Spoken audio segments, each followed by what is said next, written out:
ইয়া আইয়ুহাল ইনসান মা গাররাক বিরাব্বিকাল কারীম। তোমাকে কিসে ধোঁকা দিল? তো মালিক থেকে তোমাকে কে আলাদা করলো? কে আলাদা করতে চাচ্ছে তোমাকে? দুনিয়ার ধোঁকায় তুমি পড়িও না। মালিকের কাছে এসো, ফিরে এসো। মালিক সব দিনে বলে, ও বান্দা আমার দিকে এসো, ও বান্দা আমার কাছে এসো, ও বান্দা তোমাকে আমি বানাইছি, ও বান্দা তোমাকে আমি রিজিক দিয়েছি, ও বান্দা তোমাকে ছোটকাল থেকে বড় আনে করেছি। তুমি কেন এই মালিককে ছেড়ে আর কোন মালিকের দ্বারা তুমি দৌড়াচ্ছ? তুমি কেন চলে যাচ্ছ? কেন অন্যখানে চলে যাচ্ছ? উল্টো রেখে তুমি কেন মসজিদে আসো না? তুমি কেন মালিকের পায়ে চিন্তা করো না? একটা বার চিন্তা কর বান্দা, তোর 80 বছরের গুনাহ, 90 বছরের গুনাহ, কোটি কোটি বছরের গুনাহ আমি মালিক এক সিজদার মাধ্যমে রেখেছি। আমি মালিক, তুমি এক সিজদা করবা আর আমি মালিক তোমাকে সঙ্গে সঙ্গে মাফ করে দেব। সুবহানাল্লাহ। আল্লাহ রাব্বুল আলামিন বলেন, কুনতুম খায়রা উম্মাতিন উখরিজাত লিন-নাসি তা'মুরুনা বিল মা'রুফ ওয়া তানহাউনা 'আনিল মুনকার ওয়া তু'মিনুনা বিল্লাহ। আল্লাহ রাব্বুল আলামিন আমাদের পাঠাইছে কি জন্য বলুন? আল্লাহ রাব্বুল আলামিন আমাদের পাঠাইছে কুনতুম খায়রা উম্মাতিন, তোমরাই খায়রা উম্মত, তোমরাই দামি উম্মত। তোমাদেরকে বাহির করা হয়েছে, উখরিজাত লিন-নাস, তোমাদেরকে বাহির করা হয়েছে তা'মুরুনা বিল মা'রুফ। তোমরা এমন একটা জামাত তৈরি হবা, এমন একটা দল তৈরি হবা যে দলটা সারাক্ষণ তা'মুরুনা বিল মা'রুফ ওয়া তানহাউনা 'আনিল মুনকার, তোমরা ভালো কাজের আদেশ করবা এবং খারাপ কাজ থেকে মানুষকে নিষেধ করবা। এজন্য তোমাদেরকে বাহির করা হয়েছে। আর তোমরা সদা সর্বদা আল্লাহর উপর ঈমান আনবা। তোমাদেরকে বাহির করা হয়েছে একমাত্র মানুষের মঙ্গলের জন্য। তোমাদেরকে বলতে এখানে বোঝাচ্ছে, উলামায়ে কেরাম তাফসীরবিদ বলেন, তোমাদেরকে বলতে আমার সবার কাজ। বাংলাদেশি হই আর ভারতীয় হই, আমি ইন্ডিয়ান হই আর সৌদিয়ান হই, গোটা বিশ্বের মানুষের যেই কাজ, রাসূলের যেই কাজ ছিল আমাদেরও সেই কাজ, কোনো পার্থক্য নেই। নবীজি বলতে বাল্লিগু আন্নী ওয়ালাউ আয়া, তুমি একটা আয়াত, একটা অংশ, একটা হাদিস জানো, সেটাকে তুমি দাওয়াতের কাজে ব্যবহার করো। কুনতুম খায়রা উম্মাতিন উখরিজাত লিন-নাসি তা'মুরুনা বিল মা'রুফি ওয়া তানহাউনা 'আনিল মুনকার ওয়া তু'মিনুনা বিল্লাহ। আল্লাহ রাব্বুল আলামিন আমাদেরকে বানাইছে কিসের জন্য মুমিন? আল্লাহ রাব্বুল আলামিন আমাকে, তোমাকে, আমাদের সবাইকে বানাইছে একটা কাজের জন্য। সেই কাজটা হলো, যে কাজটা হযরতে আদম শফিউল্লাহ থেকে শুরু করে মুহাম্মদ রাসূলুল্লাহ পর্যন্ত যে কাজটা সমস্ত নবী আম্বিয়া আলাইহিস সালাম করেছে, যেই কাজটা যখন কোন নবী আসে নাই, যেই জামানার মধ্যে কোনো ফাঁকা সময় ছিল, নবী আসে নাই, তখনই কোন আল্লাহ ওয়ালার দ্বারা এই কাজটাই করাইছে। আমাদের নবী জানা খাতামুন নবিয়্যিন লা নাবিয়্যা বা'দা, নবীজি বলতেছে আমার পরে কোনো নবী আসবে না। কিন্তু নবী আসবে না ঠিক কথা, কিন্তু কাজটা কখনোই কিন্তু আজ পর্যন্ত থেমে যায় নাই। নবীজি বলতেছে আমার যেই কাজ ছিল তোমাদের সেই কাজ আমি তোমাদের মাঝে দুই কিতাব রেখে গেলাম, কিতাবুল্লাহ এবং সুন্নাত রেখে গেলাম। যদি এই কোনো দুই ব্যক্তি, যদি এই দুইটা কিতাব, তোমরা এই দুইটা নিয়ম নীতি, এই দুইটা রাস্তা যদি তোমরা অবলম্বন করতে পারো, তোমরা নিঃসন্দেহে আমি নবীর সঙ্গে তোমাদের হাসর নাসর ইনশাআল্লাহ হবে। আমাদের সঙ্গে, আমার সঙ্গে তোমাদের হাসর নাসর হবে ইনশাআল্লাহ। এই দুই কাজে বের হয়েছে। দুই কাজ কি? তা'মুরুনা বিল মা'রুফ ওয়া তানহাউনা 'আনিল মুনকার, সৎ কাজের আদেশ দাও এবং অসৎ কাজের বাধা দাও। সৎ কাজের আদেশ সম্পর্কে হযরত আব্দুল্লাহ ইবনে উমর রাদিয়াল্লাহু তাআলা আনহু থেকে বুখারী শরীফে বর্ণনায় পাওয়া যায় যে তিন যুবক তারা একদা কোনো সফরে বের হয়েছিল। হঠাৎ বৃষ্টি চলে আসলো।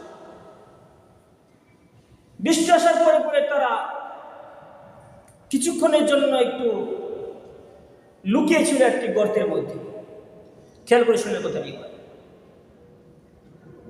যখন তারা গর্তের মধ্যে নামলো, লুকাইলো, ঠিক আল্লাহ তাআলা কি মহিমা, আল্লাহর হুকুমে সেখানে একটি পাথর, বড় একটি পাথর পাহাড় থেকে গড়াই পড়তে পড়তে এই গর্তের মুখের উপরে পড়ে গেছে। মানে তারা তিনজনের শ্বাস নিঃশ্বাস ফেরানো অনেক কষ্ট হয়ে গেছে। তিনজনে একবারে কবরের মতো সেরে বন্ধ হয়ে গেছে।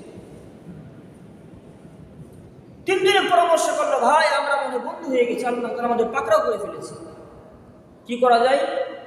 তো বলতেছে আল্লাহ তাআলার কাছে বড় পছন্দ ক্ষমা চাওয়া। আমাদের যদি কোনো ভালো আমল থাকে, নিঃসন্দেহে ভালো আমল আমাদের জীবনে আছে, আমরা খেয়াল করি আমাদের সে ভালো আমলটি জীবনের মধ্যে কোন আমলটি আছে, যে আমলটি আমি করে গেছি বা করে আসছি আজ পর্যন্ত, সে আমলের দোহাই দিয়ে আল্লাহ তাআলাকে বলি, আল্লাহ তাআলা যেন আমাদের পাথরটি সরাই দেয়।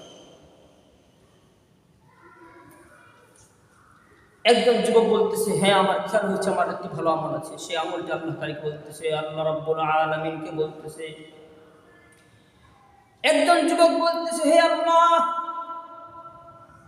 আপনি সবই জানেন, তারপরও আমি আপনাকে একটি জিনিস স্মরণ করি, একটি কথা আবেদন করতে চাই। সেই কথাটি হলো, আমার বাড়িতে বৃদ্ধ পিতামাতা ছিল, কিন্তু আমার বাড়িতে 2 জন সন্তানও ছিল। আমি যখন সারাদিন দিনমজুরির কাজ করতাম, বিভিন্ন জায়গায় কাজ করতাম, আমি যখন সন্ধ্যাবেলায় বাড়িতে আসতাম, আসার সঙ্গে সঙ্গে আমার সন্তানদেরকে আমি আগে খাওয়াইতাম না। গরম খাবার যখন পাক করতাম, পাক করার পরে পরে সর্বপ্রথম আমার মাকে আমি খাওয়াইতাম, বাবাকে খাওয়াইতাম, তারপর নয় আমার সন্তানদেরকে খাওয়াইতাম। একদিন আমার যখন অনেকটা দেরি হয়ে গেল, আসতে বাড়িতে ফিরতে যখন দেরি হয়ে গেল, আমার সন্তানদের সবাই ঘুমায় পড়েছে, পিতা মাতাও ঘুমাই গেছে। গভীর রাতে যখন আমি আসছি, আসার সঙ্গে সঙ্গে মনে করলাম খানা আগে পাক করি। খানা পাক করার পরে পরে আম্মা দেখলাম, যখন আম্মা আমার ঘুমাই গেছে, আম্মার পাশে গিয়ে খাবার নিয়ে দাঁড়াইয়া ছিলাম। আমি যখন আম্মার পাশে খাবার নিয়ে দাঁড়াইছিলাম, দাঁড়ায় থাকতে থাকতে দেখলাম যে আম্মা ঘুমাইছে। এদিকে মনে করলাম আম্মার ঘুমটা ভাঙানো আমার ঠিক হবে না, সন্তানদের খেতে লাগছে। খিদে অবস্থায় সন্তানদের ঘুম ভাঙে গেছে, সন্তানরা খাবার জন্য চিল্লাচিল্লি করতেছে, কিন্তু আমি ওদেরকে খাবার দিই নাই। আমি তখন বললাম, আমার বৃদ্ধ পিতা মাতাকে আমি আগে খাওয়াবো, তারপর না হয় খানা থাকলে তোমাদেরকে আমি খাওয়াবো। বলতেছে, যদি এই কাজটা আপনার জন্য আমি করে থাকি, তাহলে পাথরটা সরাই দেন, আসমানকে আমি দেখতে চাই অল্প। যখন এই কথা বলছে, সঙ্গে সঙ্গে আল্লাহর কুদরতে পাথর সরে গেছে, সঙ্গে সঙ্গে তার একটু ছিদ্র দিয়ে আসমান দেখা গেছে। ভালো কাজের দোহাই দিয়ে কথা বলতে হবে। আমরাও দোয়া করি, আমরাও কথা বলি, কিন্তু আল্লাহ তাআলাকে কখনো বলি না, আল্লাহ আমার এমন একটা কাজ আছে, এই কাজের দোহাই দিয়ে আমাকে মাফ করে দেন। মালিক, আমার একটি কাজ আছে, যে কাজে উসিলা করে আমার একটা চাকরি করে দেন। মালিক, আমার বিয়ে শুধু হচ্ছে না, একটি কাজ জীবন আমার আছে, যে কাজটা একমাত্র আপনার জন্যই করেছিলাম। একটি ছাগলকে আমি খানা খাওয়াইছিলাম, বা একটি বকরি মাঠের মধ্যে রোদের উত্তাপের মধ্যে বান্ধা ছিল, সেটাকে আমি ছেড়ে দিয়ে ছায়ার মধ্যে নিয়ে গেছিলাম। মালিক, এই কাজে উসিলা করে আমাকে মাফ করে দেন না। মালিক অবশ্যই মাফ করে দেন, কিন্তু উসিলা হইতে হবে একটা কাজের। এরপরে যখন দ্বিতীয় যুবক একটি দোয়া শুরু করল, দ্বিতীয় যুবক তখন বলতে লাগলো, আয় মালিক, আমি আমার জীবনে আমার কারোর সঙ্গে প্রেম প্রীত করে নাই, কিন্তু আমার চাচাতো বোন ছিল একজন, তার সঙ্গে আমি প্রেম প্রীত শুরু করলাম, তার সঙ্গে ভালোবাসার বন্ধন শুরু হয়ে গেল। এমন করে বেশ কিছুদিন হয়ে গেল, কিন্তু কোনোদিন আমি তার উপর কোনো হাত দিয়ে নাই, তার সঙ্গে কোনো খারাপ কিছু করি নাই। একদিন মনে প্রচণ্ড লোভ জাগলো, সেই লোককে সমাজ দিতে না পেরে তাকে প্রস্তাব দিলাম, খারাপ প্রস্তাব দিলাম, খারাপ কাজ করার প্রস্তাব দিলাম, জিনা করার জন্য প্রস্তাব দিলাম। চাচাতো বোন জানে আমি যদি একটা শর্ত লাগাই দিই, তাহলে কিন্তু আমার ভাই আমার সঙ্গে খারাপ কাজ আর করতে চাইবে না। আমি তখন চাচাতো বোনটা তখন আমাকে শর্ত দিল, 100 দিরহাম লাগবে, 100 দিরহাম যদি এতদিনের মধ্যে ম্যানেজ করতে পারো, আমি আমার সঙ্গে তোমার খারাপ কাজ করতে দিব। 100 দিরহাম ম্যানেজ করলাম, অনেক কষ্ট করে মাথার ঘাম পায়ে ফেলে ওই তার সঙ্গে খারাপ কাজ করার জন্য 100 দিরহাম ম্যানেজ করলাম। ম্যানেজ করার পর চাচাতো বোন অবাক হয়ে গেল, হায় হায়, আমার তো কোনো এখন করার থাকে না। আমার ভাইরা আমি এই প্রস্তাব দিয়েছিলাম, এই শর্ত দিয়েছিলাম, সে তো তার শর্তে রাজি হয়ে গেছে, তার শর্ত সে পূরণ করে ফেলেছে, এখন কি করব? 100 দিরহাম দিয়ে যখন আমি তার উপর উঠছি, আমি এবার খারাপ কাজ করার জন্য তার পায়ের উপর বসছি, হঠাৎ করে আমার চাচাতো বোন বলতেছে, বান্দা আল্লাহকে ভয় কর, হ্যাঁ বান্দা আল্লাহকে ভয় কর। এই কথা শোনার সঙ্গে সঙ্গে আমার অন্তরের মধ্যে ভূমিকম্প শুরু হয়ে গেছে, দিলটা থরথর করে কাঁপতে শুরু করছে। এমন লোক, এমন একজন জাতের নাম বলছে যিনি হলেন আল্লাহ, এমন একজন জাতের নাম বলছে যিনি হলেন রহমান, এমন একজন জাতের নাম বলছে যিনি হলেন যুল জালাল ওয়াল ইকরাম, এমন একজন জাতের নাম বলছে তিনি হলেন তাবারাকাল্লাযী বিয়াদিহিল মুলকু ওয়া হুয়া আলা কুল্লি শাইইন কাদির। ওই জাতের নাম শোনার সঙ্গে সঙ্গে আমার দিলটা তখন শুরু হয়ে গেছে। আল্লাহ গো, তখন আমি সঙ্গে সঙ্গে সেখানে খারাপ কাজ করি নাই, আমি উঠে গেছি, ভয়ে থরথর করে কাঁপতে শুরু করেছিলাম। আল্লাহ, আমি তখন তওবা করছি, আমি কোনোদিন জিনা করব না। ও মালিক, যদি এই কাজটা আমি আপনার জন্য করে থাকি, তাহলে আমার এই পাথরটা আরেকটু সরাই দেন, আমরা যেন ভালো মতো একটু বের হওয়ার সিস্টেম করে নিতে পারি। সঙ্গে সঙ্গে কথা বলার সঙ্গে সঙ্গে পাথরটি কুদরতের মাধ্যমে আর একটু সরে গেল। পাথরটি আর একটু সরে গেল। মালিকের পছন্দ হয়ে গেছে তার কথাটা। মালিকরে এমন কথা বলো যে কথাটা মালিকের পছন্দ হবে। আল্লাহ তোমার লীলা খেলা কেউ বুঝে না, তুমি কাউকে রাখো পাঁচতলাতে, মাওলা কাউকে রাখো গাছতলা। মাওলা তোমার লীলা খেলা কেউ বুঝে না। মালিকের লীলা খেলা কেউ বুঝে না। ও ভাই, আমি কি পেরেছি আমার জীবনে এমন কোন একটি ভালো আমল করার জন্য? আমি কি পেরেছি আমার জীবনে এমন একটি আমল আছে যে আমল উসিলা করে আমি জান্নাত পাবো? ওলামায়ে কেরাম মাহমুদ হাসান গাঙ্গুহি হুজুরকে বলা হয়েছিল, হে হুজুর, আপনি যদি হাসরের মাঠে আপনি যদি ঠেকে যান, কোনো বিপদগ্রস্ত হয়ে যান, তখন আপনি কি করবেন? সে তখন বলতেছে, আমি যদি আমার হাসরের মাঠে যদি পাকড়াও হয়ে যাই, আমি তখন বলবো, আল্লাহ, আমি দুনিয়াতে কিছু নিয়ে আসতে পারি নাই, কিন্তু আমি একটা ছাত্র তৈরি করে দিয়ে আসছি, তার নাম হলো মাহমুদুল হাসান গাঙ্গুহি রহমতুল্লাহি আলাইহি। বলেন না সুবহানাল্লাহ। গাঙ্গুহিকে আমি তৈরি করে দিয়েছি। সেই মাহমুদ হাসান গাঙ্গুহি গোটা বিশ্বের একমাত্র এক পিস ব্যক্তি, যিনার তুলনাবিহীন আর কোন মাহমুদ আসবে না বা আসে নাই। আনোয়ার শাহ কাশ্মীরি একজন ব্যক্তি, যিনার তুলনা আর কোন ব্যক্তি আসবে কিনা সন্দেহ, কিন্তু আসে নাই। আহমদ শফি রহমতুল্লাহি আলাইহি, যিনার তুলনা আর কোন ব্যক্তি আসবে কিনা, কিন্তু তিনি এসেছেন। মুফতি শফি রহমতুল্লাহি আলাইহি, মারিফুল কোরআনের যিনি প্রতিষ্ঠাতা, তিনি এসেছেন। তিনার মতো ব্যক্তি আসবে কিনা সন্দেহ, কিন্তু এখন আসে নাই। তকি উসমানী, রফি উসমানী, আল্লামা হাসান জামিল, আল্লামা তারিক জামিল, এই সমস্ত ব্যক্তিবর্গের মতো ব্যক্তি আর পৃথিবীতে আসবে কিনা সন্দেহ, কিন্তু এখন আসে নাই। যারা চলে যায় তারা চলে যায়। মুসলমান, এজন্য বলছিলাম, একটা উসিলা করো, যে উসিলা করে আপনাকে মালিক আপনাকে মাফ করবে, যে উসিলা করে আপনার মালিক আপনাকে ক্ষমা করবে। দুইজন ব্যক্তি জাহান্নাম যাচ্ছে, ফয়সালা হয়ে গেছে। একজন ব্যক্তিকে বলা হয়েছে, দুইজন ব্যক্তি ডাকে বলতেছে যাও। একজনকে বলছে যাও জাহান্নাম যাও, তুমি জাহান্নাম যাও। ও সঙ্গে সঙ্গে দৌড় দিচ্ছে। আল্লাহ তাআলা বলবেন ফেরেশতাকে, এই ওই পাগলটা একটু ব্রেক করাও। তুমি কি বলছো? তোমাকে বলছে জাহান্নাম যাইতে, জাহান্নাম কি সুখের জিনিস? তুমি শোনা মাত্র দৌড় দিলা।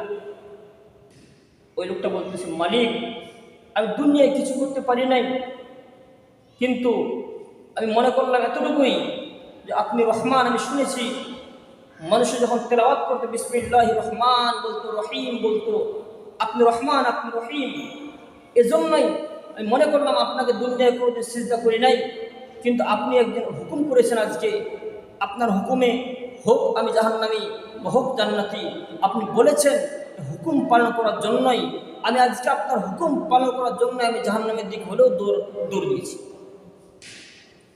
মালিকের এই কথা অত্যন্ত পছন্দ হয়ে গেছে। মালিক বলতেছে, ঠিক আছে যাও তুমি জান্নাতে। আরেকজনকে বলছে যাও জাহান্নাম। এবার সে যাচ্ছে, আবার পিছনে ফিরবে, আবার যাবে, আবার পিছনে ফিরবে। এবার থেকে বলা হয়েছে, তুমি কেন যাচ্ছ, কেন ফিরতেছ? উনি বলতেছে, আমি তো শুনেছি আল্লাহ দুনিয়াতে আপনার নাম রহমান রহিম ছিল, আপনাকে যখন আমরা পড়তাম, কেউ পড়তো, আমি শুনতাম বিসমিল্লাহির রহমানির রহিম, বারবার শুনতাম আপনি রহমান, আপনি রহিম, আপনি রহমান, আপনি রহিম। আমি যখন যাচ্ছি আর চিন্তা করতেছি, আপনি তো রহমান, আপনি তো রহিম। আপনার নজরের দিক তাকাইলে যদি আমার এই গুনাহের মুখটা আপনার দেখে একটু মায়া লাগে, এই জন্য আল্লাহ বারবার তাকাচ্ছে, যদি আমাকে দেখে আপনি একটু দিল কাঁদে, যদি আমাকে দেখে আপনাকে একটু মায়া লাগে, যদি আপনি আমাকে একটু মাফ করে দেন, এই জন্য বারবার তাকাচ্ছে আপনার দেখে। মালিক বলবে, হে বান্দা, তুমি আমার মন জয় করেছ, যাও তুমি জান্নাত চলে যাও। আল্লাহ। ও ভাই, আজকে জুমার দিন আমরা এসেছি, জুমার নামাজ পড়তে এসেছি, কিন্তু আমার মালিককে আমি কি সন্তুষ্ট করতে পেরেছি? আমি কি ফজর জামাতে ছিলাম? আমি কি বৃহস্পতিবার রাতের জামাতে ছিলাম? আমি কি বৃহস্পতিবার দিনের জামাতে ছিলাম? আমি জুমার মধ্যে একদিন হাজিরা দিলাম, আর মালিক তো 7 দিন ডাকলো, একদিন পাইলো। মালিক তো 7 দিন ক্ষমা ঘোষণা করেছিল, আপনি একদিন আসলেন। মালিক তো 7 দিন রিজিক খাওয়াইছিল, আপনি একদিন আসলেন। মালিক তো 7 দিন আপনাকে পালছিল, আপনি একদিন আসলেন। আপনি ঘুমাইছেন, মাবুদ ঘুমায় নাই, মালিক ঘুমায় নাই। মালিক আপনাকে পাহারাদারি করেছে, আপনার মাথায় হাত বুলে দিয়েছে, কুদরতে হাত বুলে দিয়েছে। মালিক আপনাকে ঘুম পাড়ায় দিয়েছে, ওষুধ খাওয়ার লাগে নাই। আপনাকে টেনশন করেছেন, বিছানায় বালিশের মধ্যে মাথা লাগাইছেন, আর সঙ্গে সঙ্গে ঘুম চলে আসছে। না আপনি নামাজ পড়েছেন, না আপনি সিজদা করেছেন, না ফরজ গোসল করেছেন, না আপনি পবিত্র হয়েছেন, আপনি সিজদা করেছেন, আর মালিক আপনার চোখে ঘুম ঢেলে দিয়েছে। এত দামি, এত অমূল্য দামি একটা ঘুম আপনার চোখের মধ্যে মালিক ঢাললো, আপনি সে মালিকের জন্য কি ঢাললেন? আপনার উচিত ছিল না, আপনার উচিত ছিল না আপনার 2 ফোঁটা চোখের পানি মালিককে দেওয়ার জন্য? উচিত ছিল। মালিক